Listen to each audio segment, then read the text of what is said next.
कनिका, आज शाळेत तू का बरं आली नाही? अगं श्रेया, मला आज बरं नव्हतं वाटत, म्हणून मी शाळेत आली नाही. मला सांग श्रेया, आज शरणागत सर यांनी कोणता घटक शिकवला? हो कनिका, सांगते. आज शरणागत सर यांनी अतिशय महत्त्वाचा घटक कोस विभाजन याविषयी माहिती अगदी सोप्या पद्धतीने समजावून सांगितला. कोस विभाजन म्हणजे काय? कनिका, कोस विभाजन म्हणजे एका पेशीपासून नवीन पेशी तयार होण्याची प्रक्रिया. ही प्रक्रिया शरीराच्या वाढी, दुरुस्तीसाठी आणि पुनरुत्पादनासाठी खूप महत्त्वाची आहे. हो का श्रेया? हो. आणि कोस विभाजनाचे 2 प्रकार आहेत, मायटोसिस व मायोसिस.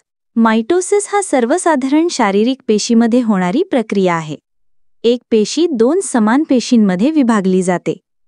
शरीराची वाढ, जखमेची दुरुस्ती, वयस्क पेशींची पुनर्निर्मिती यासाठी मायटोसिस महत्त्वाचा असतो. बरं श्रेया, उद्या मी शाळेत येणार.